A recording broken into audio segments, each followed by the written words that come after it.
Hey, what's up guys? Just want to show you what I carry in the back of my 1999 Toyota Land Cruiser.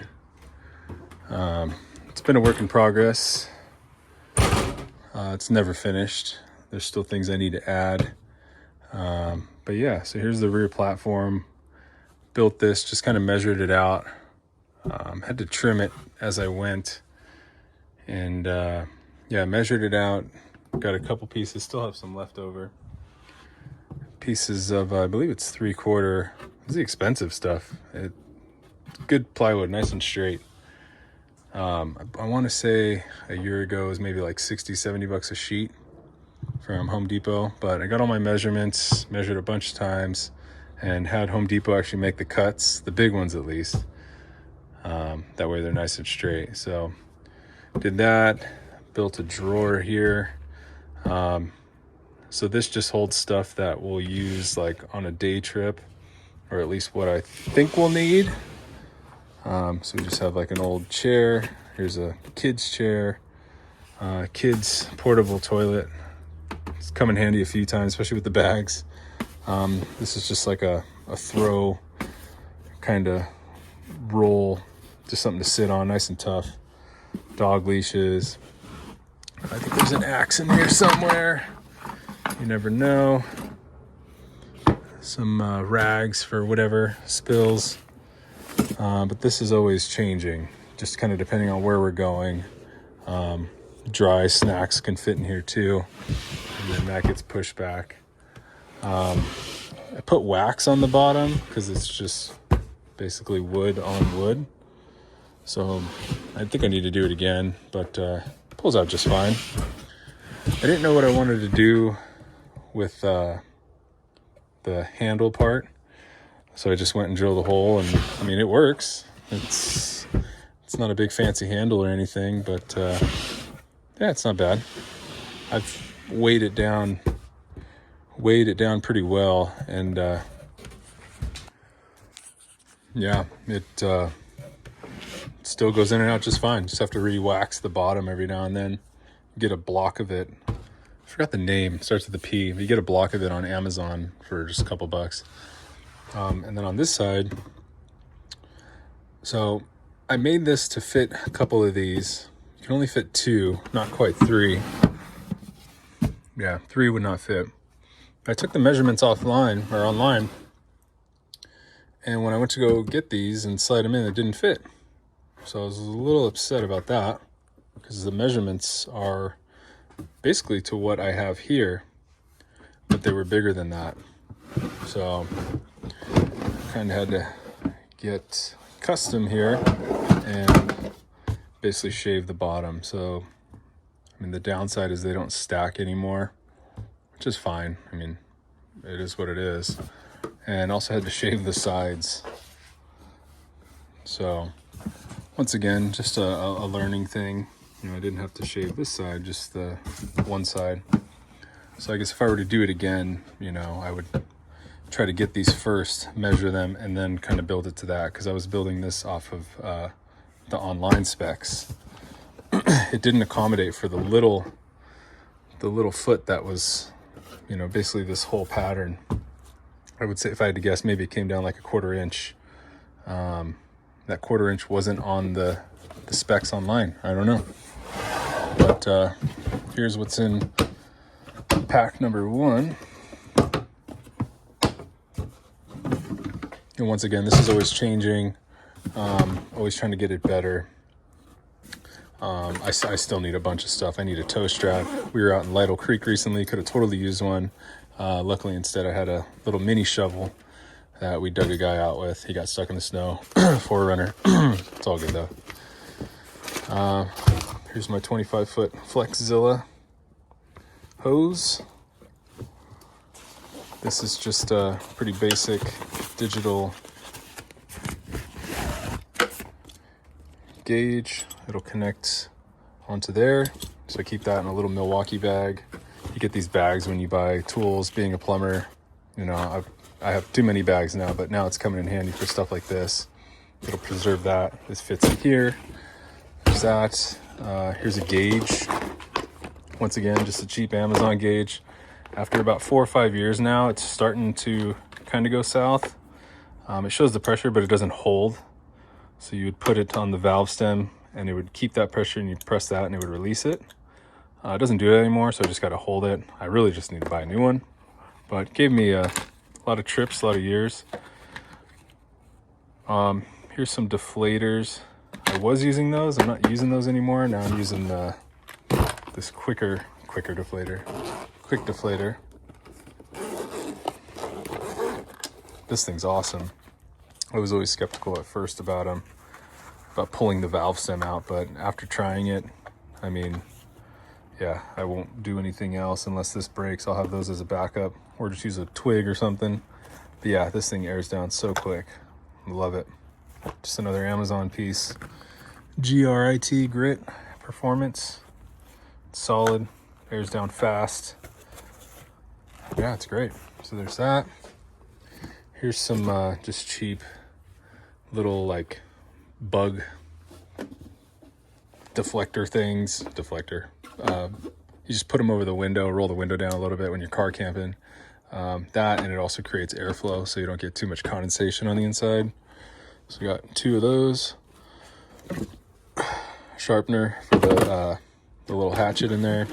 Just a bunch of straps to tie stuff down. We've got a couple of hooks here that I put in, and these are put together from hardware, once again from Home Depot. I used, God, what are they called? These things? I think they're T-nuts, maybe? I'm probably wrong, but they're sharp, and it's basically a female fitting for the screw to go into. So as you tighten it, the screw turns and the teeth bite into the wood. And then it's also pretty flush, because I needed something to be flush but also super tight, because what I'll do is I'll carry this water jug, and I basically pre-measured it out to go there and to go there. Yeah, to go there, to go here, and I'll just take a strap, ratchet strap, put it through, loop it through here, and then just cinch it down, and it stays. I mean, we've been sideways and this thing just stays. It doesn't go anywhere. And once you get to camp or wherever you're going, you take the straps off, and then you tilt it inside here, a little spout. So you can put this here, put it on a table, put it on the tailgate, and you've got water for drinking, dishes, hands, whatever. It's super handy. And this thing was just from like, where did I get it? Oh, Dick's Sporting Goods. So yeah, it's great. And then once you're all done, you just put it back in the garage. So yeah, that's for that. Oh yeah, Land Cruiser backup heater tees. Gotta have those. Although I haven't confirmed, not entirely sure if this is the right size. Maybe somebody could chime in. I should probably look that up before I get to that situation. Zip ties, camp lights, just kind of stuff these in here. And then another Boulder Tools tire deflator kit. It's all ready to go. Hope I don't ever have to use it, but it's there if I need it. So yeah, there's case number 1. Just real basic stuff. Always adding to it. I do need a toe strap. If there's anybody else that has any idea what I can add to it, feel free, chime in, let me know. I'm always up for constructive criticism.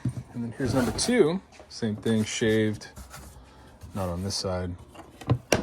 So this is the inflatable mattress from Amazon.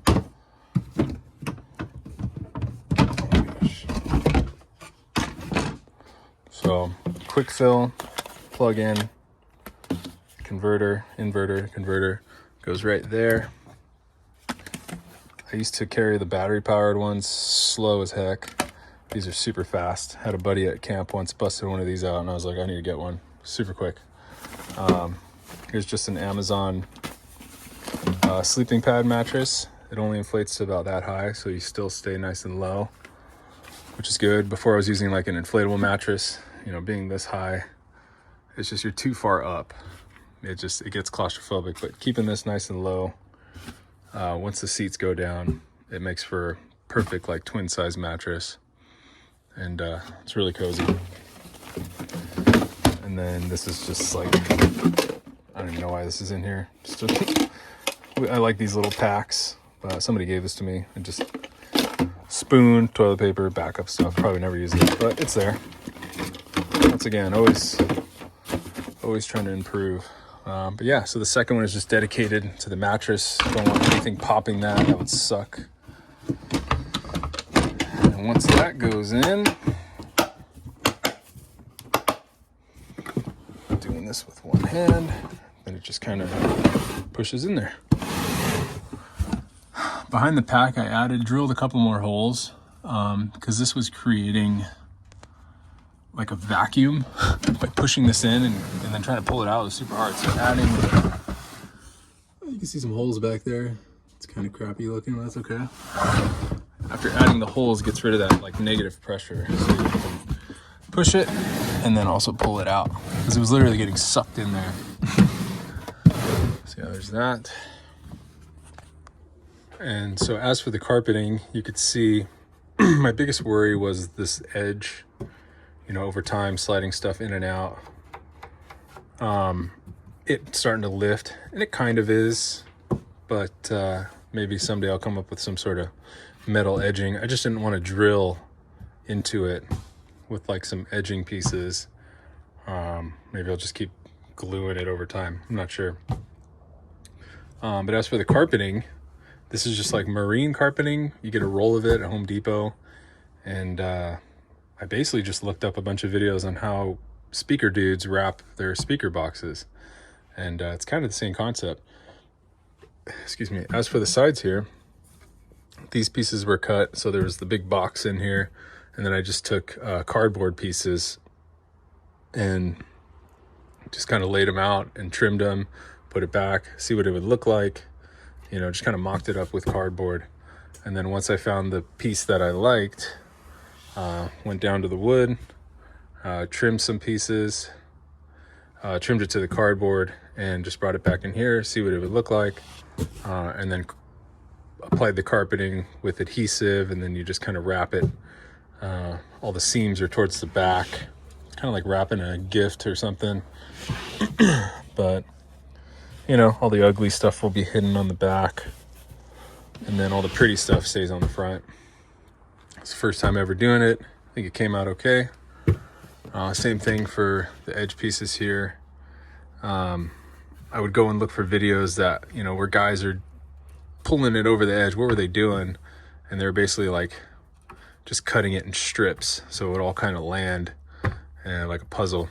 And then the edges have some staples in it just to make sure the edges don't come up. And then these guys are just kind of, the wings are kind of just screwed into the side. Nothing fancy. But yeah, that's the carpeting part. So going to the sides here. Now here's where I need to go back ultimately and fix one issue. I haven't done it, haven't had a need to do it.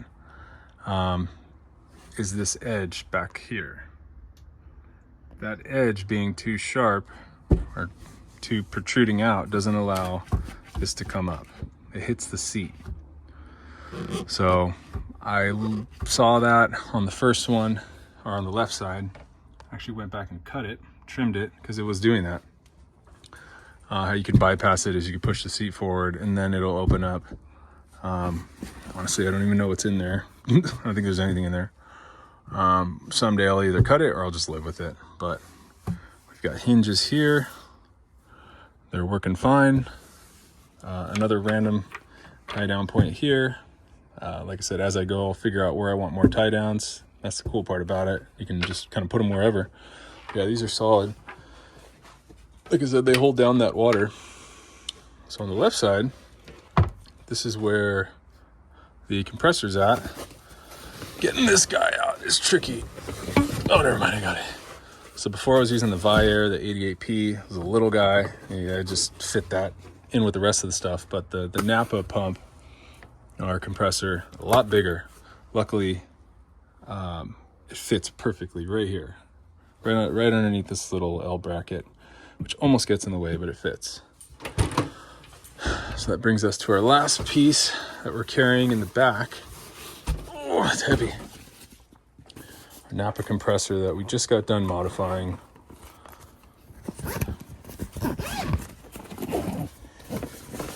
So here she is. It's kind of ghetto, but the modification process actually worked. Let's see if I can pull this thing out. All right, so we got it out of the bag. So I'm gonna make another video on how I modded this. Yeah, it was a pain, but we got it. Still has metal shavings on it. But yeah, long story short, after the modification, everything is so tight in here that I couldn't get the top to close. So I had this like insulation styrofoam tape stuff. It's kind of stretchy, just to kind of fill the gap. This side closed, this side didn't. Once again, it's a little ghetto.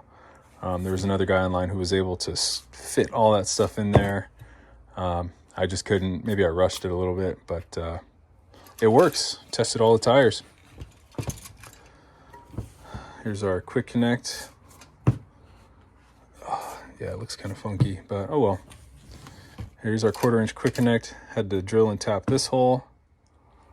There's our power button, and then our what is it? The pressure switch is on this side of the manifold, but pointing down. So had to open up this hole a little bit more, and it all fits. And we tested it. It didn't blow up. That was the sketchiest part. But it turns on, and then it turns right back off after it hits the pressure. So I tested it on all 4 tires, and it worked great. But yeah, this is the back of the Cruiser. Ultimately want to add some more stuff, not too much. I like everything being tucked away and clean. With kids, you know, I'm throwing strollers in here. I don't want a bunch of crap, you know, molly panels, this and that. They look cool, but I like stuff being tucked away. I'm not utilizing this whole right side, so eventually I'll get there if I do get more gear, but so far this has been enough. But yeah, I need a good kinetic rope or something. We were in the snow and somebody was stuck. Totally could have used that. Instead we had to dig. Yeah, it took a little bit longer, but we still got them out. So yeah, I'm open to any ideas or suggestions if anybody has any. And then make a video on how we did this guy too. Cool. Later.